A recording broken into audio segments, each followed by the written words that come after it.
श्री पंचमुख हनुमत् हृदयं श्री पंचमुख हनुमत् हृदयं श्री गणेशाय नमः। श्री सीतारामचन्द्राभ्यां नमः।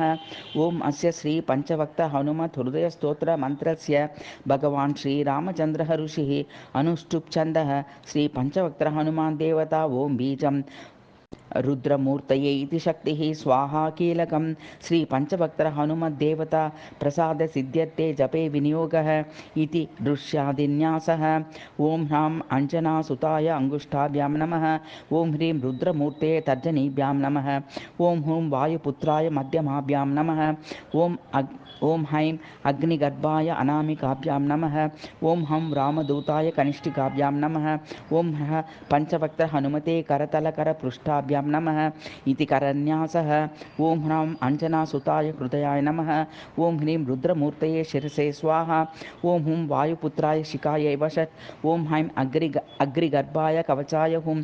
ओम ह्रौं रामदूताय नेत्रत्रयाय वौषट्। ओम ह्रः पंचभक्त हनुमते अस्त्राय फट्। भूः इति दिग्बन्धः।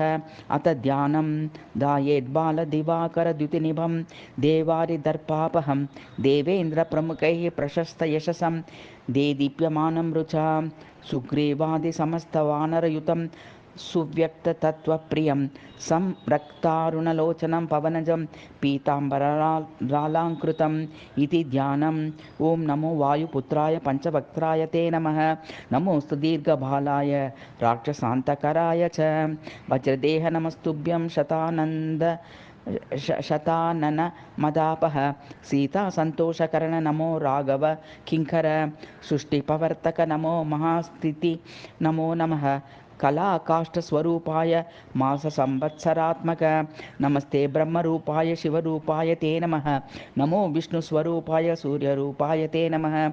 नमो वह्निस्वरूपाय नमो गगनचारिणे सर्वरंभावनचर अशोक वननाशक नमो कैलासनिलय मलयाचल संश्रय नमो रावणनाशाय इंद्रजित् वधकारिणे महादेवात्मक नमो नमो वायुतनूद्भव नमः। सुग्रीव सचिव सीता संतोषकारण समुद्रोल्लंघन नमो सौमित्रैः प्राणदायक महावीर नमस्तुभ्यं दीर्घबाहो नमो नमः।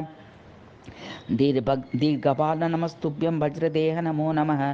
छायाग्रहहर नमो वरसौम्य मुखेक्षणा सर्वदेव सुसंसेव्य मुनिसंग नमस्कृत अर्जुनध्वज संवास कृष्णार्जुन सुपूजित धर्मार्थकाम मोक्षाख्य पुरुषार्थ प्रवर्तक ब्रह्मासुरबंध भगवन् आहतासुरनायक भक्तकल्प महाभुज भूत बेताल नाशक दुष्टग्रह हरानंत वासुदेव नमोस्तुते। श्रीरामकार्ये चतुर पार्वती गर्भसंभव नमः।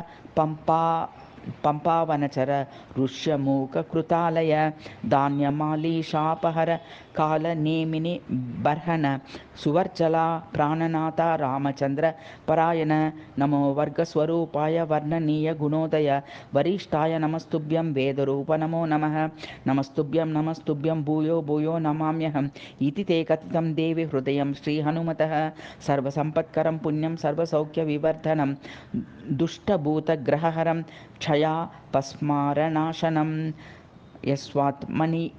यस्वात्मनि नियमो भक्त्या वायुसूनोः सुमंगलं हृदयं पठते नित्यं स ब्रह्मसदृशो भवेत्। अजप्तं हृदयं य इमं मन्त्रं जपति मानवः स दुःखं शीघ्रमाप्नोति मंत्रसिद्धिर्न जायते।